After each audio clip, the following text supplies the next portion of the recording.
Now, I did a video some time ago all about this crapfest, Spectrum Safari.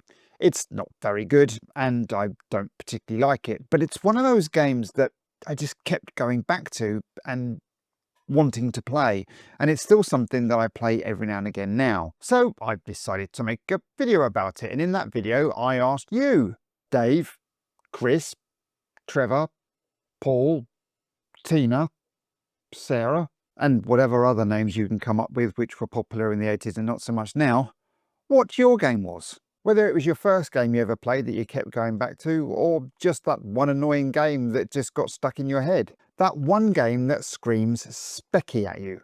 Well, you duly delivered, and I've played them all and whittled them down to just 10 games that epitomise this area of gaming. I knew it was a bit shit, but I couldn't stop playing it / the one game that always sticks in my stupid overactive brain, even when I'm sitting on the toilet literally 20 minutes ago genre of gaming. Now, this is a specky video, sorry Commodore and Amstrad fans, but I did get a handful of games that were mentioned on some other systems, and I'd just like to shout a couple of those out. I had Cybertron Mission, a 1983 game on the BBC Micro. I mean, come on, Cybertron Mission. Is there ever a more 80s sounding game ever named in this Berserk-inspired maze treasure game? And then on the VIC-20 we had Blue Meanies from Outer Space. So I had to mention Blue Meanies, again just because it has a great name, but also it's a great game that has also been upgraded to fix some of its annoyances by one of my members no less, which can be found here, along with loads of other titles of his too. Please have a look.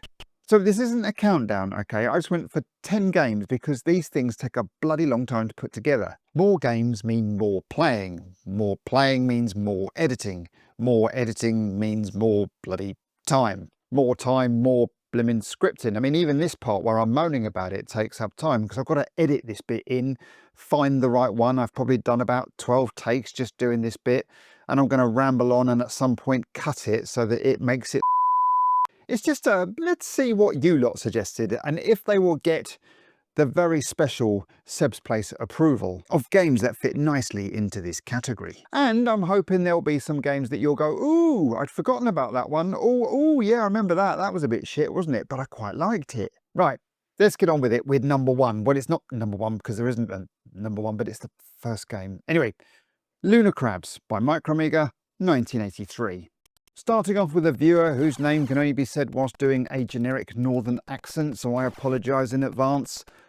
Entire Spectrum, yeah, told ya, says, Lunar Crabs is one of the games I go back to time and time again for a quick blast. First played it on a friend's 16K Spectrum in early '84. Right then, let's see if this game fits the bill. Debut game of Mervyn Escort, he of Death Chase fame, if you didn't know, and straight away I can hear very similar sound effects that were reused for Death Chase it seems. Sounding like something that would give you an itchy arse, Lunar Crabs is a fairly straightforward shooter. Working for the Solar System Resource Research Team, or for short, you are happily mining away on one of Saturn's moons when suddenly a rather justifiably so angry crab-like creature attacks you with his acid balls. No, really. Stop digging at my home, it cries. It doesn't actually say that, but I thought it would add to the drama. As more and more of the little buggers come at you, you take hold of the cannon strapped to your craft and defend yourself. It's basically a suicide mission though, as the little feckers won't stop coming at you until you are crab meat.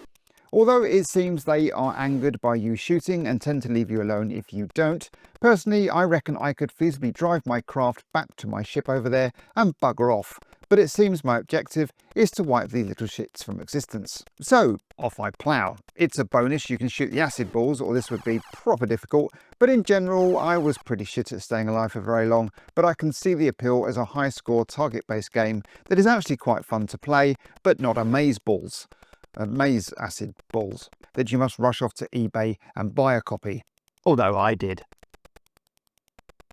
Seb's Place approved.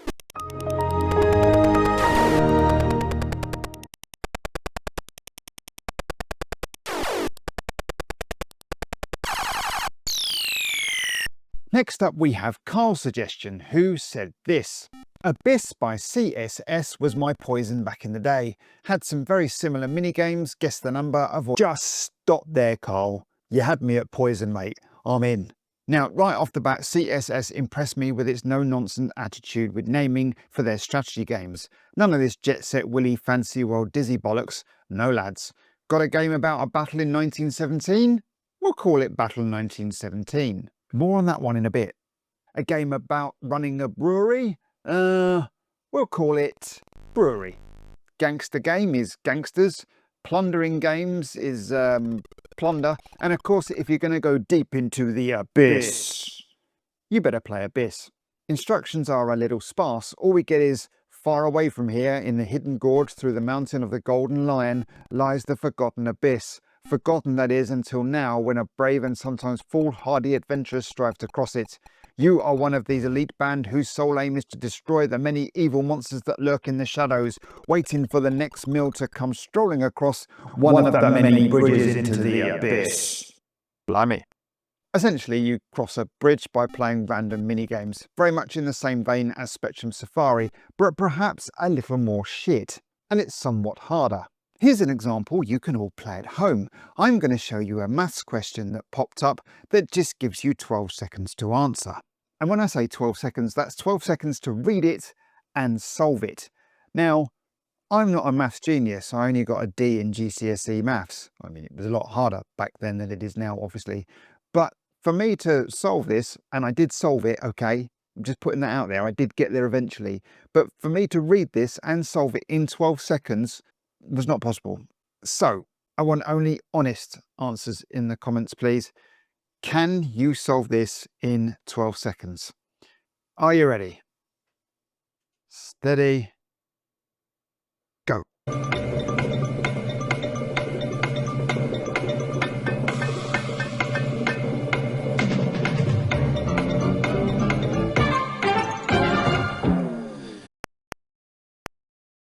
Yeah, you're right, it's 24, but how many of you actually did it in the 12 seconds? Come on, how many? If it's all of you, you can all just The arcade minigames don't get any easier either. With the rather high latency basic driven movement, a moving maze game is not the easiest. The bridge hole one was okay, spider one pretty impossible, others I just seemed to luck out on by not even moving, it seems. At least I had a solid 2 minutes to solve what the next rune was in this puzzle, not before somehow getting this 50-50 question right without even understanding it. Did I play this game for longer than I should have done? Dishwasher is not going to unload itself and the teenagers of the house are unlikely to do it. But yes, I did. I kept returning to it in the hope I could get a bit further. I didn't, by the way, but I wanted to. So therefore, it's Seb's approved. Thanks, Carl, I think. Hello there.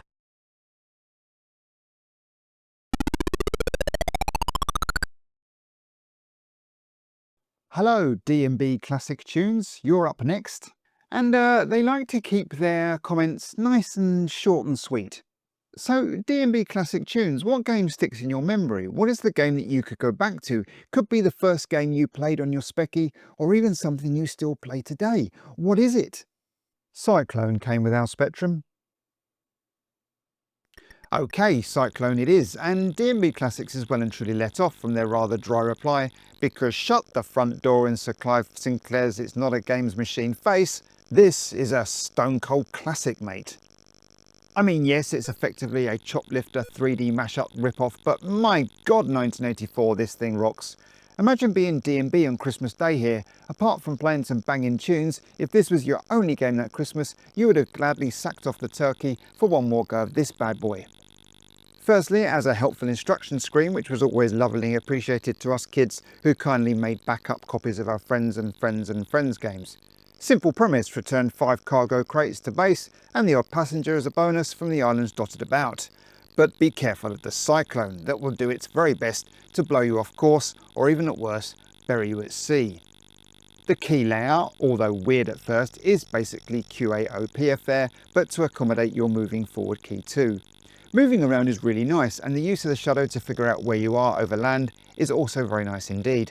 Graphics are top notch for a 1984er, and Vortex Software, hot after the successes of TLL, knew what they were doing with a helicopter game instead. Crash Magazine gave this a measly 79%, but mainly because it was after TLL and in their eyes offered nothing really new from Vortex. It's still a bit harsh though. If you got this one in your Christmas stocking, you were sorted until the new year. Definitely approved. Nice.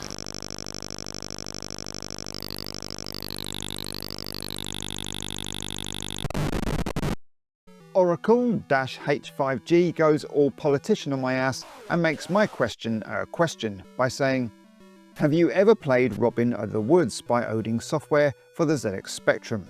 Its graphics were well detailed, sublimely good gameplay, digitized speech and neat sound effects.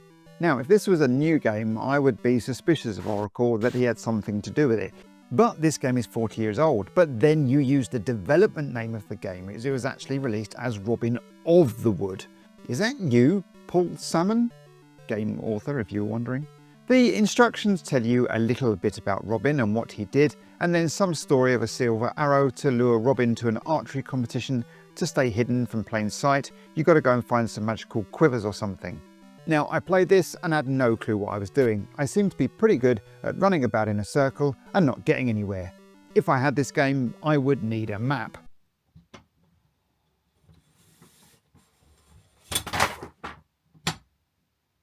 Oh, one sec, I think the post has just arrived. What are the chances the latest edition of Your Sinclair just turned up? And look, Robin of the Wood Ye Old poster map included. It's even on the front cover. And what a map it is. I mean, just look at it. And yeah, I still don't know where I'm going. But this is fun though, and is a solid Odin game, this one. Although they didn't do that many, to be fair, so I better let it into the club and approve it.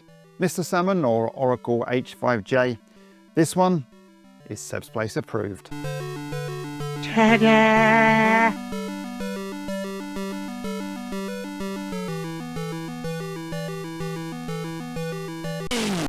Okay, great story from Matt here to introduce our next game. The first time I ever saw our rubber-keyed Specky was at my old sister's house. I must have been 10 years old at the time. She was playing a poker game. I didn't understand poker, so she loaded up a game called The Wild Bunch. This was the first computer game I ever played. We followed the story. I was looking for some cowboy who had shot someone. Gameplay was similar to the game you were playing. After some time and a gunfight, which I won, I managed to complete this game and catch the person I'd been chasing.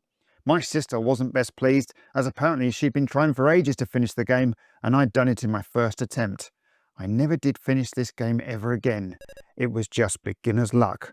I really loved this. The older sister was playing a poker game and then loaded up Wild Bunch that had a poker game in it. I think she liked poker games, but she was also clearly liking of budget Wild West games too, and we have the very budget looking but bloody loved this game as a kid, Wild Bunch. Once again, the instructions are clearly laid out, and although I definitely bought this one as I was a cheapskate and would pick up budget titles often, it would have meant I knew what I was doing here. So as you have been framed for murder, I mean, what were you doing with a recently shot gun over a dead body anyways? But apparently it was done by a member of the Wild Bunch, which you have a vague description of. Go town to town, getting clues, play poker to earn money for supplies to make sure you can survive the ridiculously perilous and often random journey from town to town. There is an agent on your back the whole time, which you can find the whereabouts of in the telegraph office, although I believe the hardest level basically makes this impossible to know if he's in the next town or not. That's the only difference. Find someone in the town who you know is bad and try to arrest them or duel it out. Eventually get your man and boom, nice little hero badge for your efforts. Now, I was convinced I had beaten this game and watched this play back through to the very end to have absolutely no recollection at all regarding the ending, but I'm pretty sure I did beat it at some point. I mean, it's very basic looking, the graphics are really not up to much, and there are certain things that can be easily bypassed, like basically running away from everything when you're on your journey. It's still pretty fun now though, but not as much fun as I remember, which would suggest it hasn't aged well. But yeah, I'm going to give it Seb's Place approval.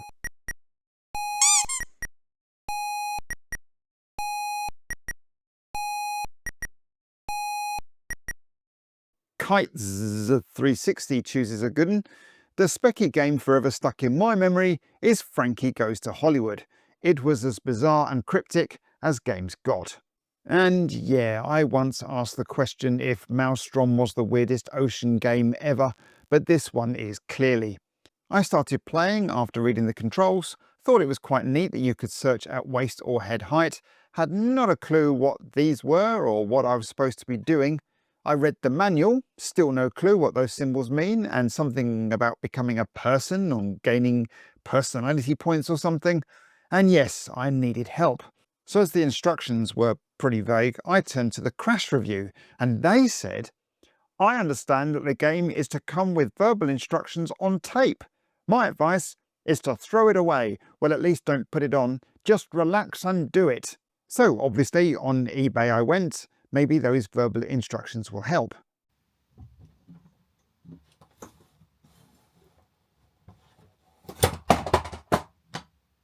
Blimey, that was quick. So you do get a special live recording of Relax, which, if you are interested to hear, is the international live on the Tube Europe A Go-Go version that can be found in your streaming service of choice. But guess what? No bloody instructions. I've actually been scammed by a 40-year-old magazine review. Bastards. So here is someone else playing it then, and yeah, it's just bloody bonkers. I'd love to know what Denton Designs were smoking the day they come up with the plot to this one. As for fitting the criteria, I can see how this game sticks in your mind. It might not be for the right reasons, but it's certainly not a game you would forget. Seb's Place approved.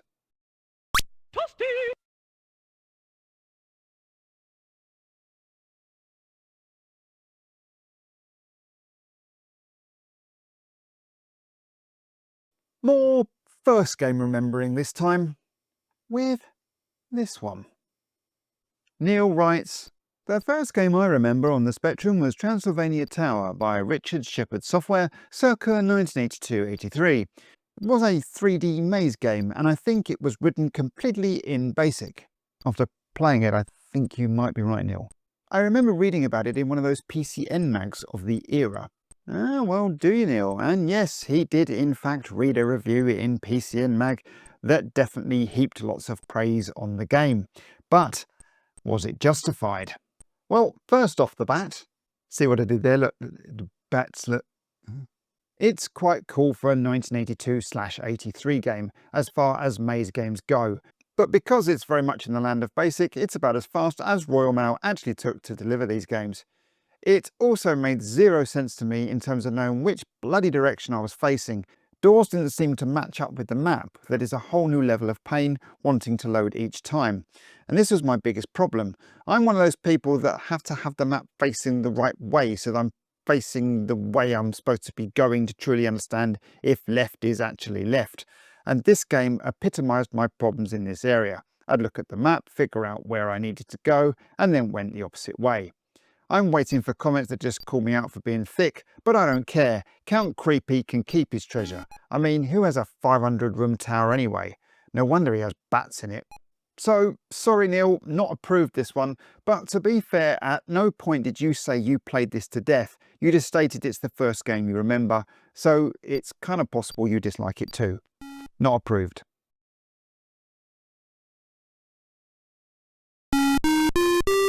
Now, Max Spender, on the other hand, is laying all his cards on the table with his choice.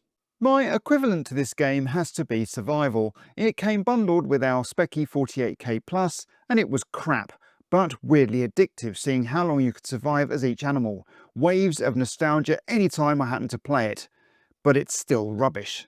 So okay, it's basically a game of survival. Move around the map as one of the 6 creatures, finding energy sources and avoiding predators.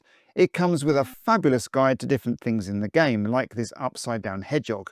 Could make some crisps out of that. It also gives you a rough idea how long each thing should live for. I'm going butterfly, which could live for anything between 2 to 3 months. So yeah, just mooch about looking for plants, which are quite honestly few and far between. There is a key for the different coloured areas, and I only lasted a few days before some twat ate me, so watch out for dickheads in safari outfits then. Second go, I got chased by a hawk until I eventually starved to death, which was mean and lasted 9 days. New record for me. Now, I think Max is spot on. It's shit, but also weirdly addictive, just seeing how long you can keep your poor bugger alive. I don't think there's any congratulations in this, you just die, but staying alive for a reasonable amount of time is no mean feat. You also have to remember, based on this educational paragraph at the top of the instructions, if games like this didn't exist, a huge chunk of us would not have been bought computers. But Mum, it's educational, I can learn shit on it, was a strong argument that eventually got you playing Jetpack when they got bored of watching you keep a sparrow alive here. Definitely, Seb's Place approved.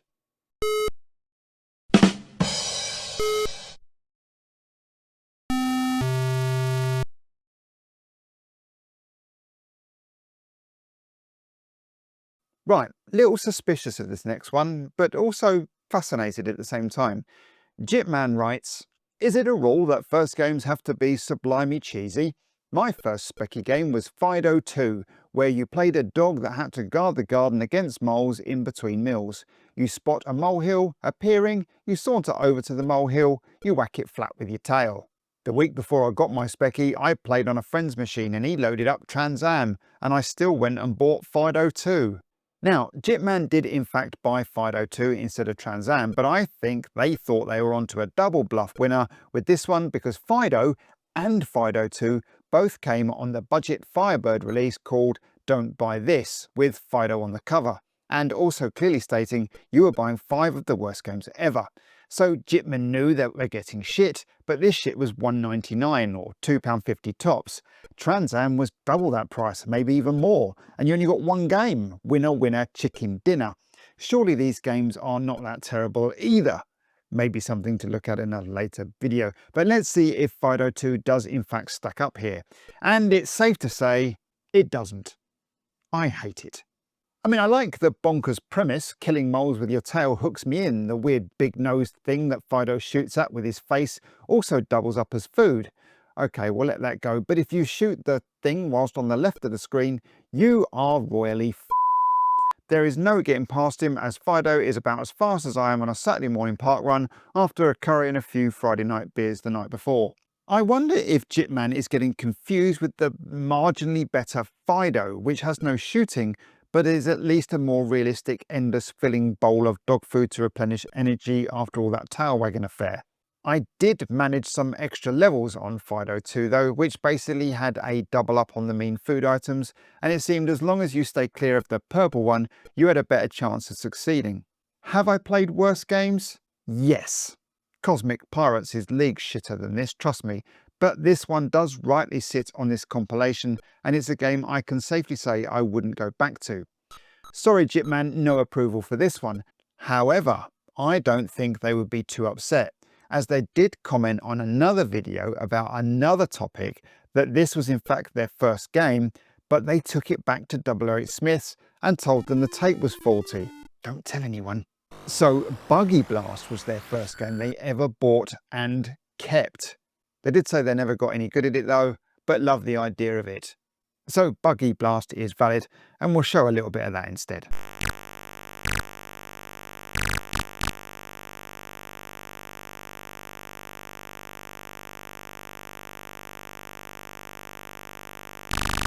And finally, Gamerbug UK writes, I'd say a very early random game I got hooked on was Viking Raiders, even more so when I roped some friends into playing it.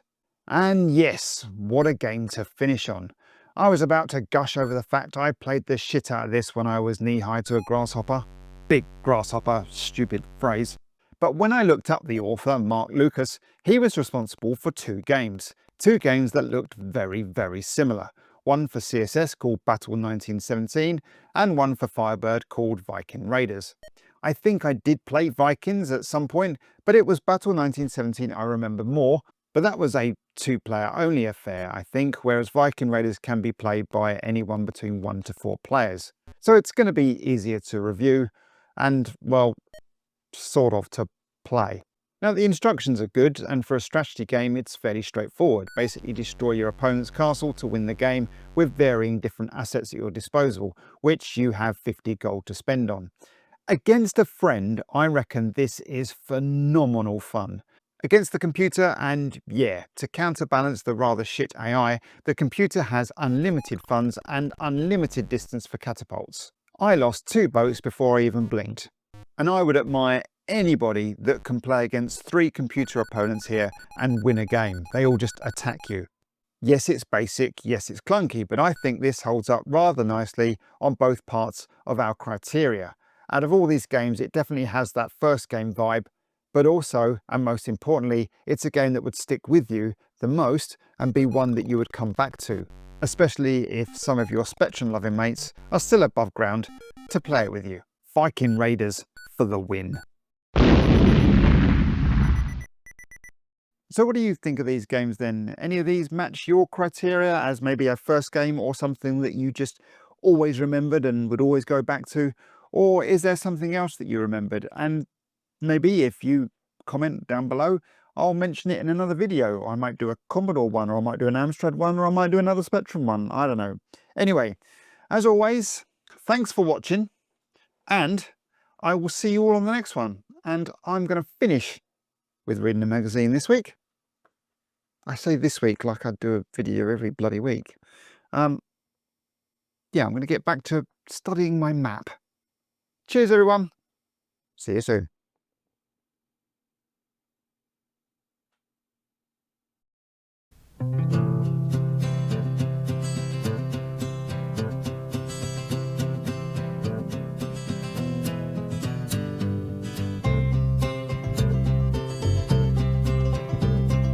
Count Creepie sat all very alone. Count Creepie, Count Creepie. Count Creepie sat all very alone. Count Creepie, Count Creepie. Count Creepie is sad, but it is he who dug this hole, because he eats all his visitors like poor old Monty Pole. Jetman was tasty, mine and Willie too. Work was too big and had to be broken in two.